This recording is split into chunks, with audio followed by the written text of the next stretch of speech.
It's my driver's license. I had this redone a couple of months ago, and when I went to have my picture taken, went ready to pose beautifully, of course, and handsomely, and stood there in front of the camera, and the lady says, "Remove your glasses." I said, "Well, I have to have corrective lenses." She says, "I don't care. Remove your glasses." Wow. So I removed my glasses.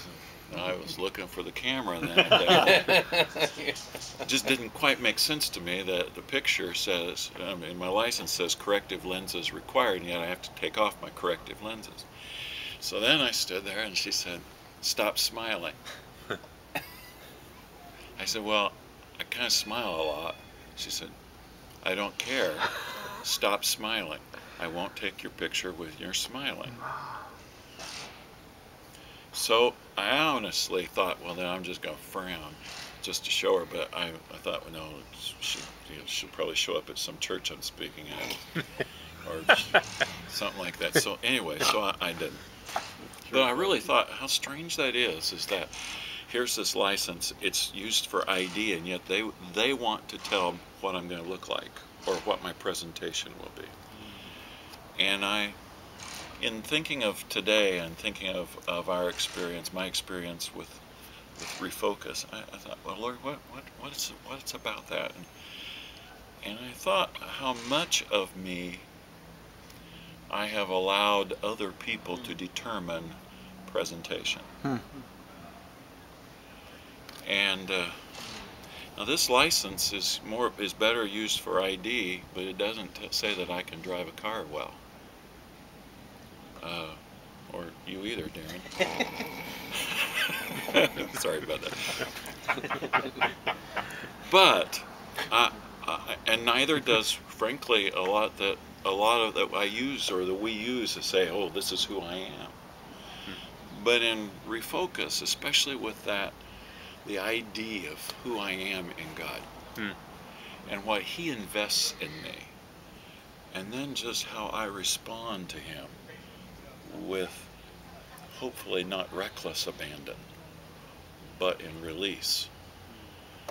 It kind of said to me, God, one of the things that's really kind of come to me is that I have to release some things, but He will not release me.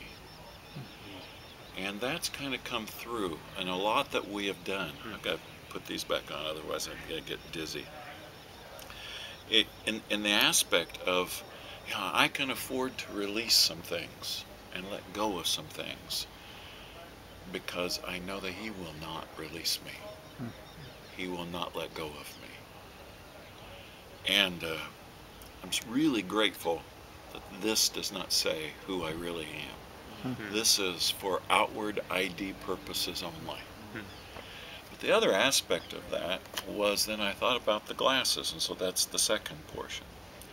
Is that when I took off those glasses, they're saying, well, this is how you're to present yourself. But I can't drive without these. And so they're still kind of saying, we want to render you to where you cannot drive so that we can take your picture. And somewhere there's supposed to be some accuracy in that. But I'm looking and saying reFocusing really is, for me, a progressive lens. So that I've got to be able, as I approach the various aspects, and reFocusing is helping me with this, as I approach the various aspects of ministry and of dealing with family and friends and neighbors and all of that, there are times where I have to look through the top part to see the distance. Because if I look at it this way, then it's just going to be as blurred as without the glasses at all. And there is a progressiveness in my growth in the Lord and how I can see at a distance, and sometimes He requires me to look there. And there are other times when He's saying, David, what I really want you is to be flexible enough that when I want you to, you can look down through that bottom part and you can see up close. Because I want to reveal some things to you that are right there.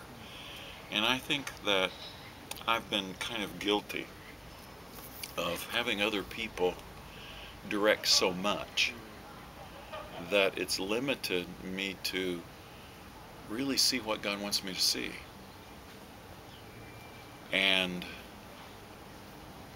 Or it's limited me to see only what I want to see. And I'm grateful for a good idea, but that's external. You can't really even tell me who I am accurately.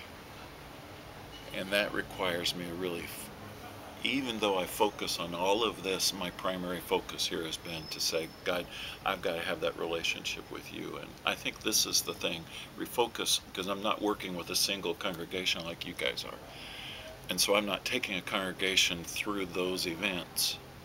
It's been more of a personal thing for me. And the challenge of who am I and how am I going to allow myself to be identified? And what will that say to others? And the communication to others has got to be, and this is a great thing for me. It's really based on who I am as an ID with the Lord. And that's already helping me as I minister to pastors. It's helping me with my family. It's helping me with my neighbors. And last time I was here, I sat over here with Kirk as we were going over some things I missed last fall with you. And challenged me ever since day one in ministry, which is 33 years ago this last month. I've put in 65 hours a week or more. Wow. And that's just been what I do. That's been the norm for me. And Kirk does his Kirkish thing and says, that's unhealthy. Why do you do that? Well, because. And so the challenge for me was to reduce that by 10 hours a week. I'm glad to say to you today that I've increased that by 10. No, I haven't. Actually, I thought that'd be very difficult, but in fact, I've decreased it by 12. Excellent. And I'm more effective. Wow. And my family sees the difference. Wow.